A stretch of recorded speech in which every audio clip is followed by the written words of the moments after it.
Olá, que alegria estarmos aqui novamente no Núcleo de Estudos Espíritas Caibar Schutel.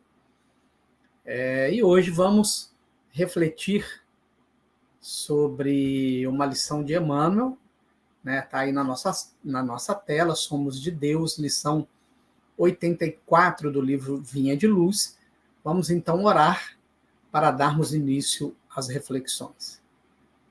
Senhor Jesus, uma vez mais te buscamos, porque compreendemos, Senhor, que somente indo em busca da verdade que nos liberta, seremos capazes de sermos páginas vivas do Teu Evangelho. Portanto, rogamos que nos inspire a todos, Senhor, para que nossa compreensão e sentimentos se permitam penetrar pelo Espírito que vivifica. Que assim seja. Muito bem, a lição é baseada na primeira epístola de João, capítulo 4, versículo 6, nós somos de Deus. Então vamos ao texto. Né? Amados, não creiais a todo o Espírito, mas provai se os Espíritos são de Deus, porque já muitos falsos profetas se têm levantado no mundo. Nisto conhecereis o Espírito de Deus. Todo o Espírito que confessa que Jesus Cristo veio em carne é de Deus. E todo o Espírito que não confessa que Jesus Cristo veio em carne não é de Deus. Mas este é o Espírito do Anticristo, do qual já ouvistes que há de vir, e eis que já agora está no mundo. Filhinhos, sois de Deus, e já os tendes vencido, porque maior é o que está em vós do que o que está no mundo. Do mundo são, por isso falam do mundo, e o mundo os ouve. Nós somos de Deus. Aquele que conhece a Deus, ouve-nos. Aquele que não é de Deus, não nos ouve. Nisto conhecemos nós o Espírito da verdade e o Espírito do erro. Amados, amemo-nos uns aos outros, porque o amor é de Deus. E qualquer que ama é nascido de Deus e conhece a Deus. Aquele que não ama não conhece a Deus, porque Deus é amor. Vejamos que nós já temos aqui material para reflexão. Né? O primeiro recorte que nós queremos fazer aqui é quando João nos convida a não crer em todos os espíritos, mas antes a provar se os espíritos são de Deus. E vejamos, minhas amigas e meus amigos, hoje, qualquer indivíduo pode criar um canal no YouTube ou pegar a sua página do Facebook ou do Instagram, abrir esta página, fazer uma live, fazer leituras ou interpretar livros, textos e dizer que é espírita, dizer que é do Evangelho, dizer que é de Deus, dizer que é do amor. Qualquer pessoa pode fazer isso. Não é? Mas esta fala é, na verdade, fala de Deus? Esta fala representa realmente, em essência, em espírito e verdade, o Evangelho de nosso Senhor Jesus Cristo? Esta fala é realmente uma fala, essa interpretação, ela é acolhedora, ela é esclarecedora, ela é libertadora de culpa? Porque este é o aspecto do Evangelho. O Evangelho é o consolador, né? O Espiritismo é o consolador prometido porque explica as verdades que Jesus muitas vezes teve que nos deixar de forma velada, né? Então veja, quando João diz que conhecer o Espírito de Deus é quem confessa Jesus Cristo na carne, significa compreender que são aqueles indivíduos que se esforçam para viver o Evangelho. E nesse esforço de viver o Evangelho, combatendo em si as suas más inclinações e se esforçando para se transformar moralmente, conforme Kardec registrou no capítulo 17 de O Evangelho segundo o Espiritismo, quando ele classifica os verdadeiros espíritas? Ora, aquele que confessa Jesus nas suas atitudes, né? Esse daí de Deus. E aquele que fala de Jesus, mas não confessa Jesus nas suas atitudes, esse é o anticristo. Aqui João faz menção aqui na sua epístola, né? No trecho que nós estamos estudando. E detalhe que ele nos alerta: se prestarmos atenção no discurso e na prática, nós vamos ver que eles falam do mundo, falam das coisas da matéria, né? Falam de Jesus, mas estão focados no aqui e no agora. Falam de Jesus, mas são materialistas. Falam de Jesus, mas estão em busca do poder temporal, estão em busca da influência, estão em busca do capital político, do capital social, do capital financeiro, o que é incoerente com a fala de Jesus, que, apesar de não criticar a matéria, por entender que nós necessitamos dela, é muito claro ao nos deixar a meta de buscar primeiro o reino de Deus e a sua justiça, e não buscar o reino de Mamon, o reino da matéria. Não é? Então, João já nos faz apontamentos dizendo que aqueles que se esforçam para amar, nos seus variados aspectos, o amor compreensão, o amor tolerância, o amor que ergue, o amor que acolhe, o amor que cuida, o amor que cura, o amor que edifica, não é? Esses estão nascendo em Deus, estão nascendo no amor e, portanto, são de Deus. Compreendido isto, né, nesse primeiro contexto, né, vamos então ao texto de Emmanuel, né? Então, a lição 84, somos de Deus, nós somos de Deus, João, primeira epístola, capítulos de 4 a 6, Emmanuel diz assim: não nos é fácil desvencilharmos dos laços que nos imantam aos círculos menos elevados da vida, aos quais ainda pertencemos.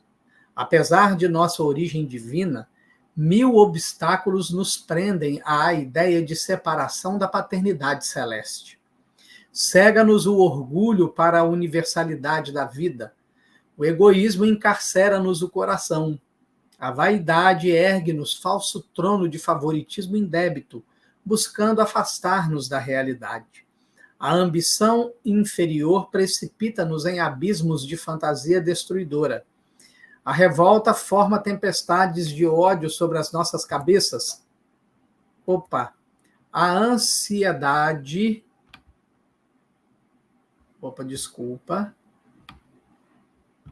A ansiedade toma-nos o ser e julgamos, nesses velhos conflitos do sentimento, que pertencemos ao corpo físico, ao preconceito multissecular e à convenção humana, quando todo o patrimônio material que nos circunda representa empréstimo de forças e possibilidades para descobrirmos nós mesmos, enriquecendo o próprio valor. Na maioria das vezes, demoramo-nos no sombrio cárcere da separação, distraídos, enganados, cegos. Contudo, a vida continua, segura e forte, semeando luz e oportunidade para que não nos faltem os frutos da experiência. Pouco a pouco, o trabalho e a dor, a enfermidade e a morte compelem-nos a reconsiderar os caminhos percorridos, impelindo-nos a mente para as zonas mais altas. Não desprezes, pois, esses admiráveis companheiros da jornada humana, porquanto quase sempre, em companhia deles, é que chegamos a compreender que somos de Deus. E aí nós vamos fazer aqui o primeiro recorte, né, na fala de Emmanuel, que é esse que está aí na nossa tela, né? Não nos é fácil desvencilharmos dos laços que nos imantam os círculos menos elevados, da vida aos quais ainda pertencemos. Emmanuel está nos dizendo que nós enfrentamos forças, e me recordo aqui de Paulo na Epístola aos Romanos, não é? Quando ele diz que ele identifica em si uma lei, que ele vai chamar de lei do pecado, não é?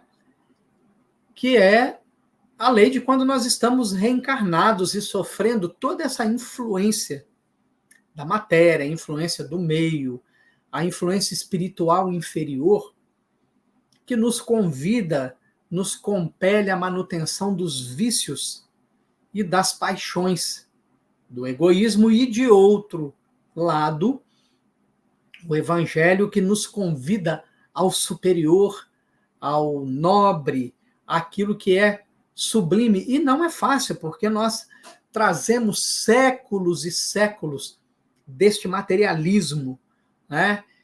Dessa sensação que nós somos matéria e que é preciso gozar a vida. Vejam que nós somos estimulados a isso, né? Nós somos estimulados a consumir, nós somos estimulados a dar importância ao corpo, à aparência do corpo.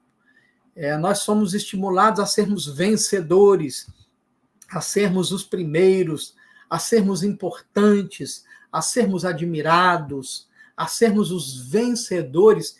Isso tudo são sensações, são viciações que nós trazemos do passado e que não é fácil nos libertar dessas viciações, porque o meio nos estimula intensamente para a manutenção deste estado de coisas. Vejamos que em O Livro dos Espíritos, né, nós vamos encontrar na questão 917 o espírito Fénelon nos falando disso. Kardec pergunta aos imortais qual é o meio de destruir-se o egoísmo. Observemos a resposta de Fénelon. De todas as imperfeições humanas, o egoísmo é a mais difícil de desenraizar-se, porque deriva da influência da matéria, influência de que o homem, ainda muito próximo de sua origem, não pôde libertar-se e para cujo entretenimento tudo concorre: suas leis, sua organização social, sua educação. O egoísmo se enfraquecerá à proporção que a vida moral for predominando sobre a vida material e, sobretudo, com a compreensão que o Espiritismo vos faculta do vosso estado futuro real, e não desfigurado por ficções e alegorias. Nós podemos perceber pela resposta de Fénelon que nós somos uma sociedade egoísta. Nós educamos para o egoísmo na medida em que nós estimulamos a competição, estimulamos a comparação, na medida em que nós ignoramos as peculiaridades do indivíduo, da criança que estamos educando, para que ela tenha as características que a sociedade exige dela. Então, percebamos que o nosso sistema educacional privilegia os números uns, os gênios, aqueles que obtêm um destaque intelectual fantástico, muito acima da média. Percebamos como a nossa sociedade cultiva o QI, o coeficiente de inteligência. Percebamos que nós mesmos, enquanto movimento religioso, temos expressões de admiração muito claras por indivíduos que demonstram uma capacidade de memória acima da média, uma capacidade de fazer links com o conhecimento que adquiriram nos livros, construindo raciocínios apurados. Percebamos que nós falamos, nossa, fulano é extremamente inteligente, que memória o fulano tem, ele não se esquece de nada, que conhecimento ele demonstra, ele cita perguntas, capítulos, versículos, itens. E daí, se nada disso se transformar em sentimento, em caridade, em acolhimento, em amor? Quantas e quantas vezes nós nos perdemos nas existências passadas, nas vidas passadas, porque privilegiamos a inteligência em proveito próprio e nos esquecemos do sentimento. Né? Então, ainda no movimento espírita, nós encontramos essas admirações, esses afagos ao ego, esses elogios perniciosos, que têm muito mais o efeito de agitar a vaidade, de fazer crescer a vaidade, do que talvez o seu objetivo de impulsionar, de incentivar o indivíduo a ampliar aquele progresso intelectual que nós estamos visualizando. E muitas vezes aí tem ciladas, armadilhas que nos prendem exatamente naquilo que deveríamos nos libertar. Desses vícios morais, desses prazeres decorrentes da vaidade, do orgulho e do egoísmo. E isso muitas vezes é feito de maneira deliberada. Observemos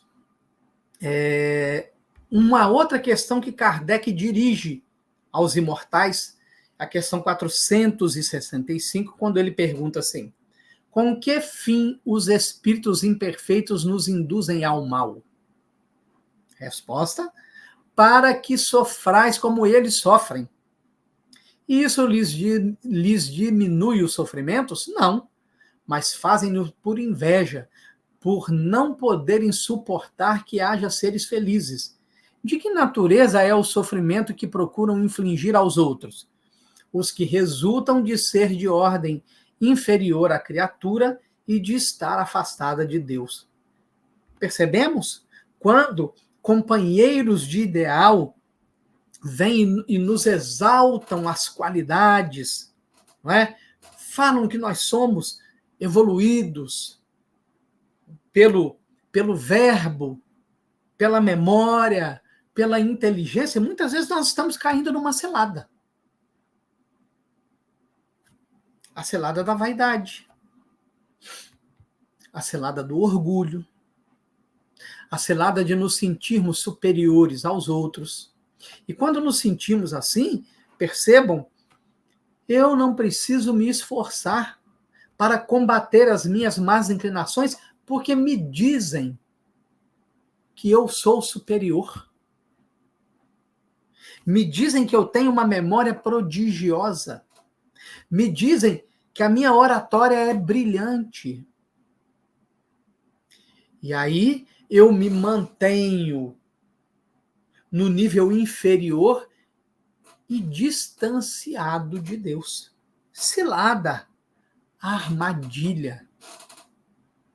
O que demonstra que nós não nos autoconhecemos. Por isso permitimos que o elogio alheio às vezes cause um estrago na nossa programação reencarnacionista, na possibilidade real de progresso que tínhamos, mas nos deixamos levar por elogios que talvez atestassem um momento e não a nossa realidade psicológica, não aquilo que somos. Né? E Emmanuel então continua: apesar da nossa origem divina, 1000 obstáculos nos prendem à ideia de separação da paternidade celeste. E como nós estamos vendo aí na figura do slide, não é? Nós temos aí o mito de Adão e Eva e a perda do paraíso. E aí nós muito rapidamente aqui vamos citar, né, para nós entendermos a fala de Emmanuel, né? Quando nós estudamos o livro de Gênesis, que é o primeiro livro da Torá, ou do Velho Testamento, como nós chamamos, Ali nós temos os dias da criação, não é? E temos então Deus criando o jardim de Éden. Então Deus cria Adão, depois cria Eva, né? Coloca animais, árvores frutíferas, enfim, é o jardim das delícias, o jardim do paraíso, o jardim de Éden, e não do Éden. Que se fosse do Éden, seria de alguém. Né? Então é o jardim de Éden. Então Adão e Eva estão ali, Deus cria uma lei. Deus diz a eles: vocês podem comer dos frutos de todas as árvores, menos da árvore que está no centro do jardim de Éden, que é a árvore do conhecimento do bem e do mal. Nesse simbolismo, o que é que nós temos? Nós temos que Deus criou uma lei e que as suas criaturas necessitam obedecer essa lei para serem felizes. Então veio, enquanto Adão e Eva não comeram do fruto da árvore do conhecimento do bem e do mal, eles viviam em harmonia com a natureza no jardim de Éden. Viviam em harmonia com os animais, com as plantas. Né? Deus estava na presença deles e eles não se sentiam envergonhados por estarem nus. O nus aí não é nu fisicamente, né? É nu psicologicamente. Ou seja, eles não tinham nada que esconder porque não tinham culpa. Não sentiam culpa. Quando a serpente induz Eva a comer o fruto e depois, consequentemente, Adão também come, o que existe aí? Uma desobediência à lei de Deus. E o que é que os espíritos dizem lá na terceira parte de O Livro dos Espíritos, quando Kardec estuda as leis morais, no capítulo 1, quando Kardec estuda a lei divina e natural, todas as vezes que o homem se afasta de Deus, ele é infeliz. Então, quando Adão e Eva desobedecem à lei de Deus, eles começam, né? E aí é um modelo, é um símbolo, a humanidade entra num sofrimento. O que acontece depois? Eles passam a sentir culpa, passam a sentir vergonha. Caim mata Abel, e aí a sequência do Velho Testamento é uma sequência de escalada, de aumento do mal. De crimes, de assassinatos, de guerras, de mentiras, de corrupção, de manipulações.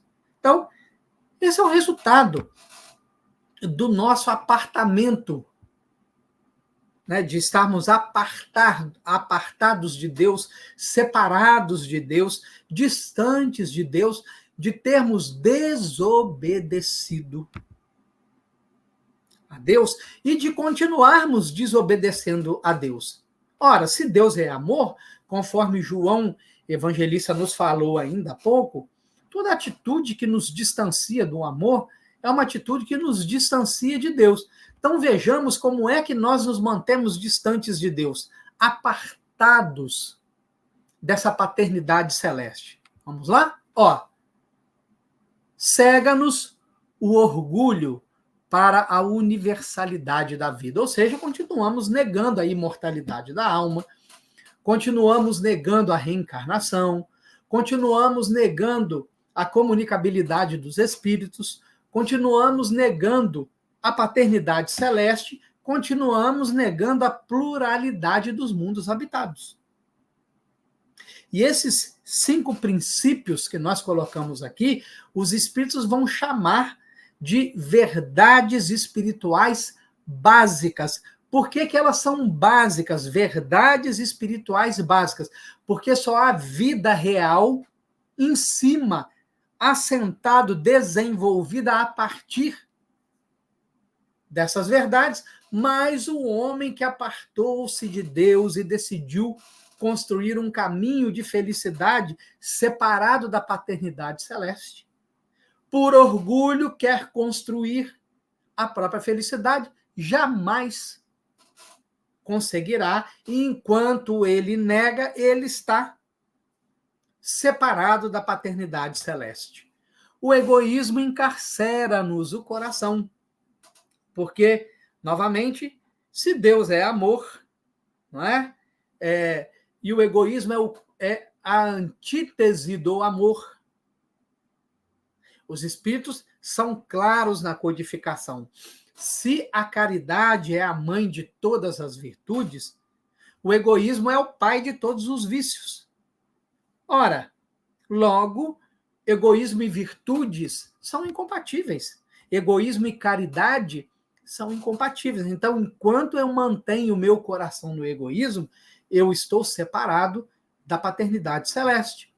A vaidade ergue-nos falso trono de favoritismo, indébito, buscando afastar-nos da realidade.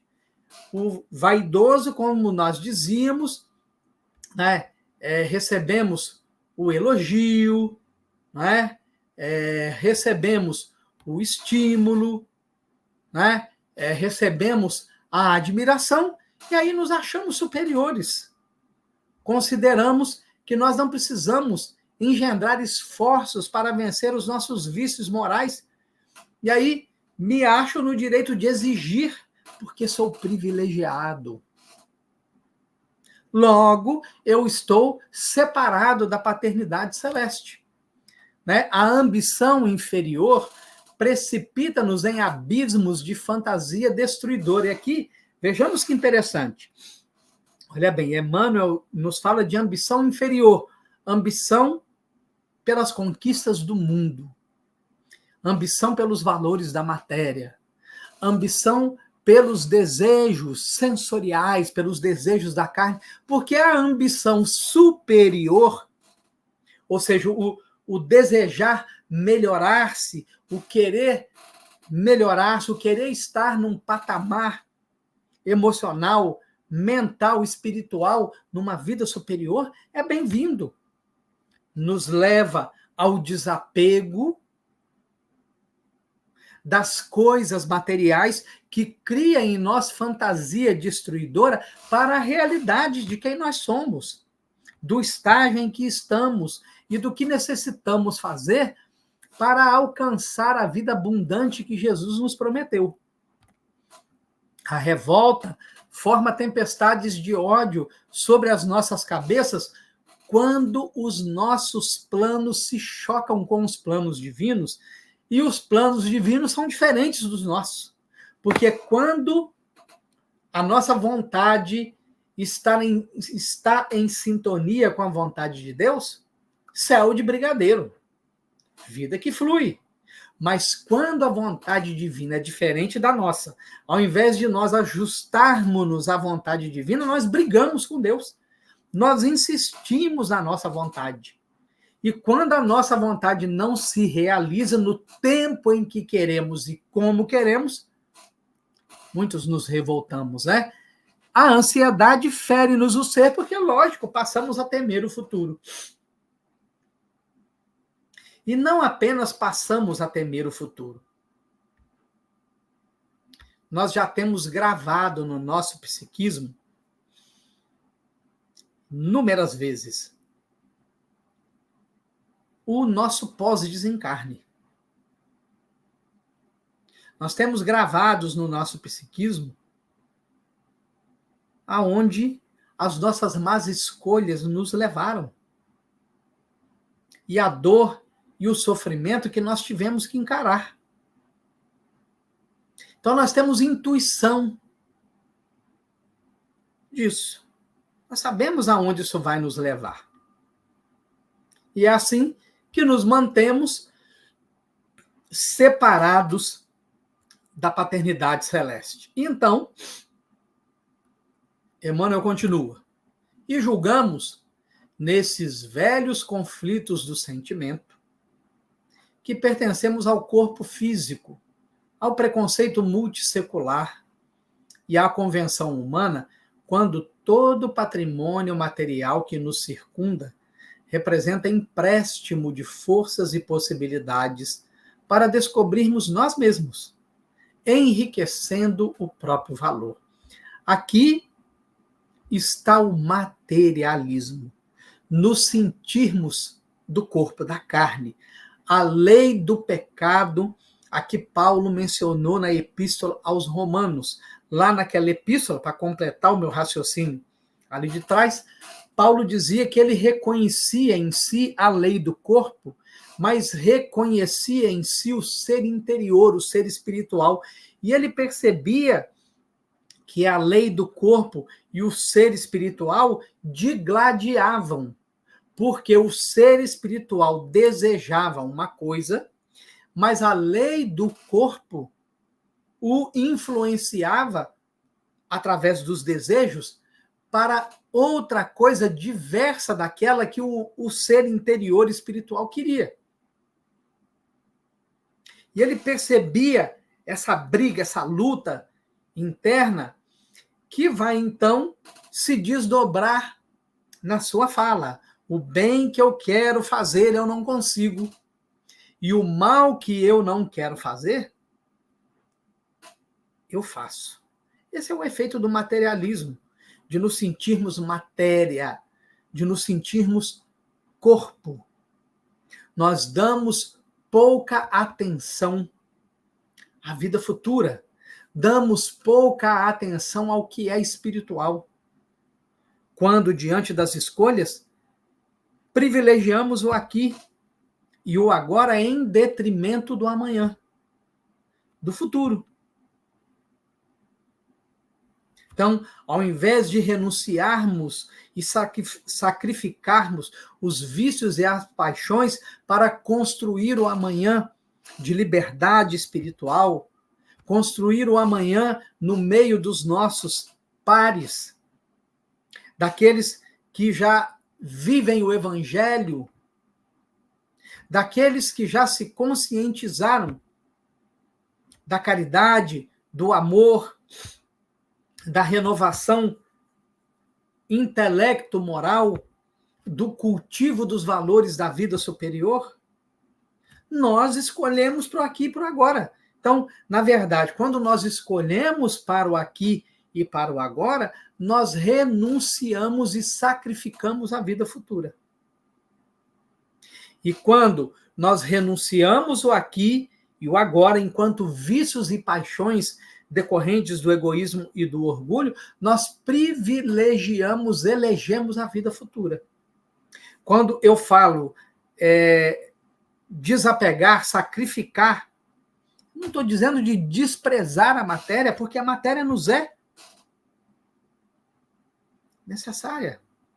Como o texto nos fala, o que é matéria que está em volta de nós tem o objetivo de nos revelar a nós mesmos, de nos fazer ver o apego, de nos fazer ver o ciúme, a inveja, a vaidade, o orgulho e o egoísmo, não para nos massacrar, mas para nos permitir, identificando-os e aceitando-os, trabalhar para nos libertar deles.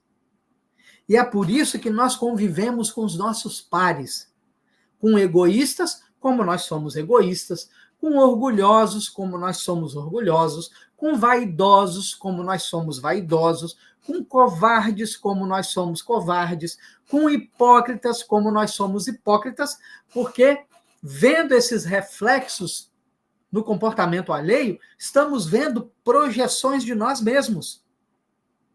Logo, ganho a oportunidade de me melhorar, de fazer também o que Paulo chamou de um bom combate. Lutar contra mim mesmo.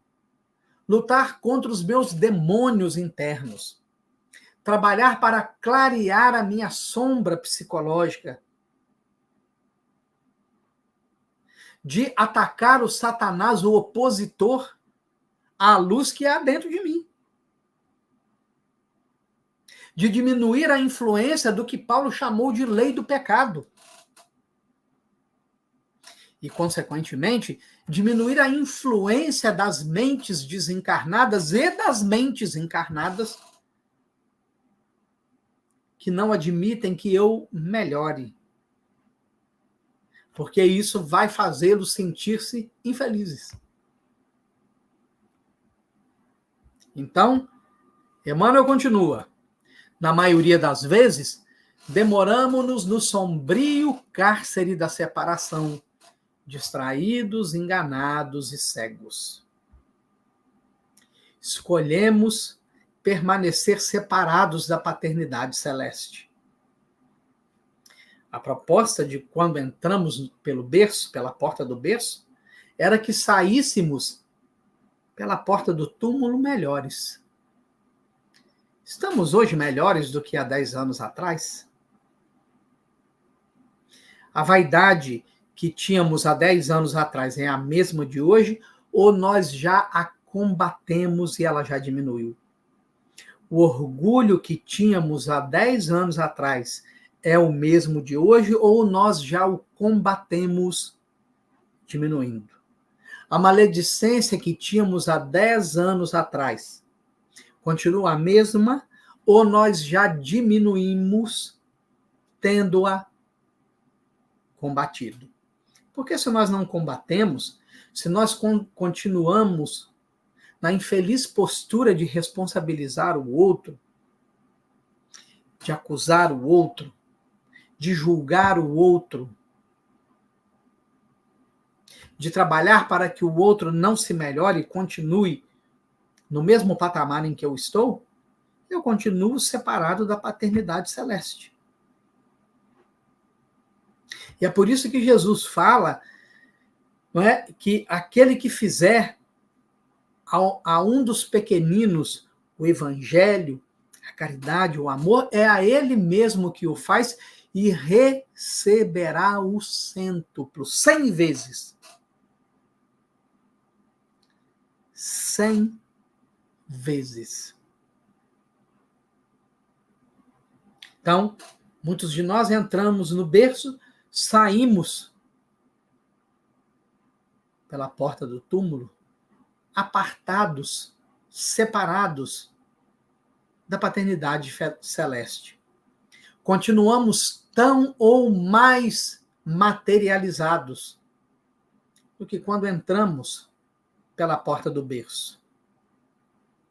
Permitimos que as distrações do mundo, que não são poucas, são muitas, atuassem em nós, nos desviando da rota, que é a rota do autoconhecimento, que é a rota do combate do mal que há em mim, que é a rota do fazer a minha luz brilhar. E desviado da rota, permaneço separado da paternidade celeste. Contudo, a vida continua, segura e forte, semeando luz e oportunidade para que não nos faltem os frutos da experiência. É óbvio que não nos faltarão oportunidades. Mesmo a cada dia que acordamos, ainda que continuamos a fazer escolhas que nos mantenham separados da paternidade celeste, o sol continuará trazendo um novo dia. Uma página em branco. E nós vamos continuar escrevendo a nossa história. E vejamos que, nesse aspecto, há algo que precisamos aprender com Jesus, né? Vejamos que os evangelhos nos narram que, desde algum tempo, Jesus havia percebido que o demônio havia entrado no coração de Judas. Então, Jesus já sabia o que Judas ia fazer. Jesus já percebia que os movimentos de Judas não eram mais movimentos que estavam afinizados com a sua proposta do reino de Deus para a vida futura. Não estavam mais. E Jesus começou a fazer alertas. Quando eles estavam reunidos, Jesus fazia alertas. Jesus chamava a atenção. Na Santa Ceia, Jesus deixou isso muito claro, dizendo que aquele que enfiasse a mão com ele no prato seria aquele que o trairia.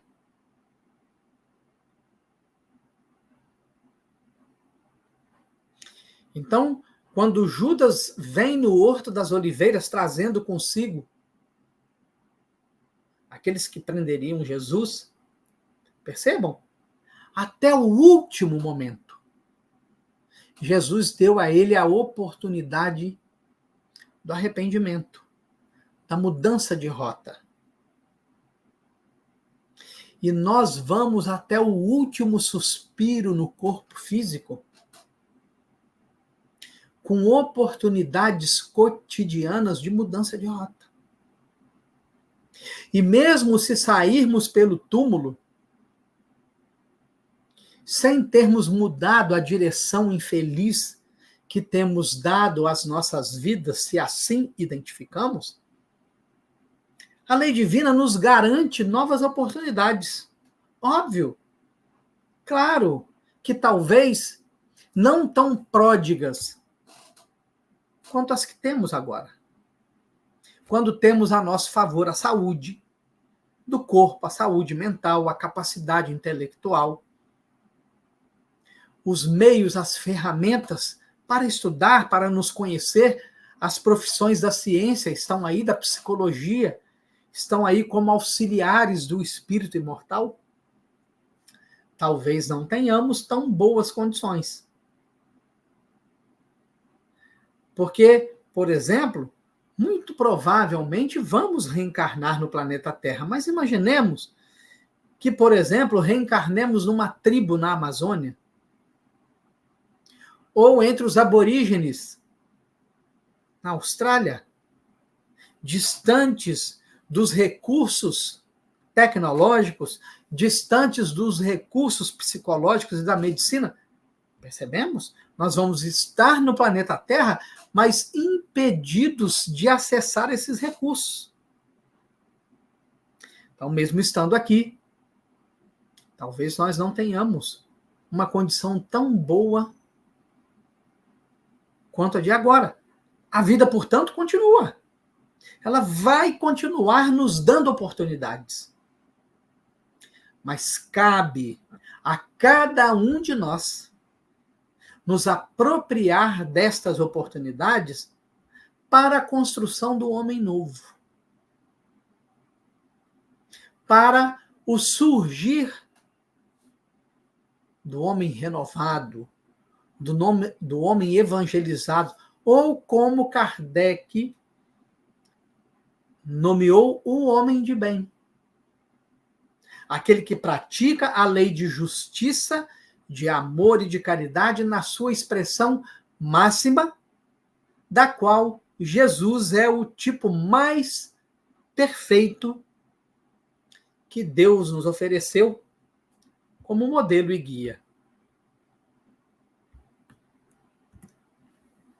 Então, pouco a pouco, o trabalho e a dor, a enfermidade e a morte compelem-nos a reconsiderar os caminhos percorridos, impelindo-nos a mente para as zonas mais altas.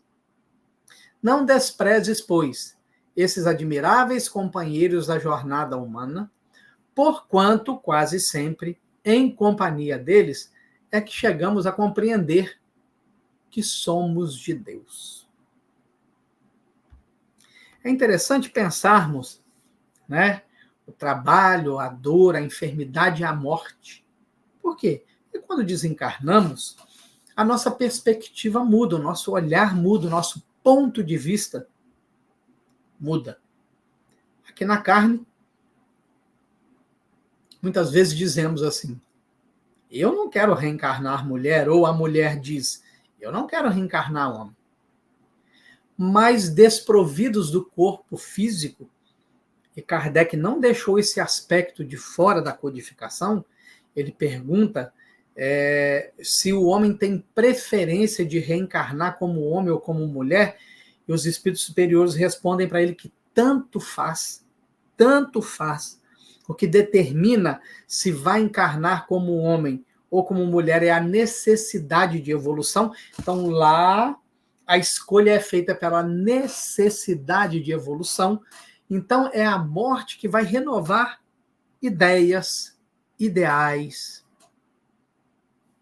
conceitos, vai destruir preconceitos, vai nos permitir enxergar o que precisamos fazer para que nós possamos, aí vem a imagem que está aí na nossa tela, né?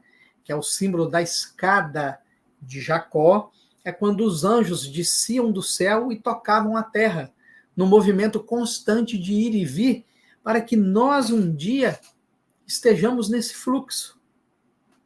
A escada que nos leva ao ápice da evolução e, ao mesmo tempo, voltarmos sempre para aqueles que estão num degrau inferior ao nosso, para auxiliá-los. Porque percebem? Esse é o modus operandi da natureza. Essa é a pedagogia divina. Aqueles que se adiantam trabalham a favor daqueles que ficaram atrasados. Então, na medida em que nós vamos desencarnando, reencarnando, nós vamos nos melhorando. Kardec fala disso em A Gênese, no capítulo 18, quando ele estuda lá a nova geração. Né?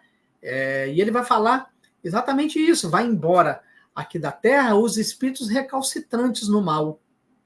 Os espíritos que se comprazem no mal, que fomentam, são as mentes criadoras das guerras, da corrupção, da violência. Esses espíritos vão embora. A grande maioria de nós vai desencarnar e vai reencarnar daí a um tempo. Uma condição melhor. Num entendimento melhor. Porque lá do ponto de vista espiritual, renovamos conceitos. Vencemos preconceitos. E aí seremos chamados de volta para os testemunhos, que nós não fizemos antes, para as renúncias, que nós não fizemos antes, para os sacrifícios, que nós não fizemos antes. Desta forma, atestando que agora nós somos de Deus. Porque agora primamos pelo equilíbrio. Primamos pela harmonia interior. Primamos pelo que é belo, pelo que é bom, pelo que é nobre, pelo que é superior. Primamos pelo amor em última instância, cumprindo aquilo que Jesus, na Santa Ceia, quando ele se despedia dos seus discípulos, ele disse: um novo mandamento vos deixo, que vos ameis uns aos outros, como eu vos amei.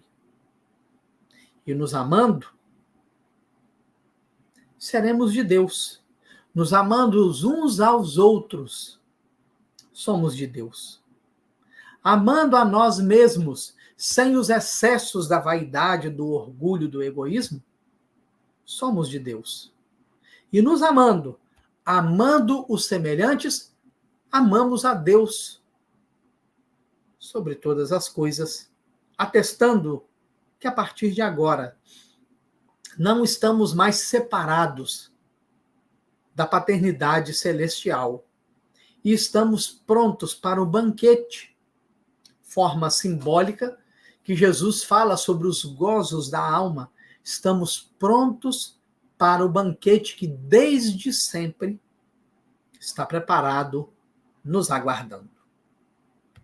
Então nós encerramos aqui as nossas reflexões, agradecemos ao amigo Mauro pelo convite, né? Esperamos que as reflexões encontrem guarida nas mentes e nos corações de todos nós. Oremos para encerrarmos as reflexões. Amigo Jesus, nossa gratidão.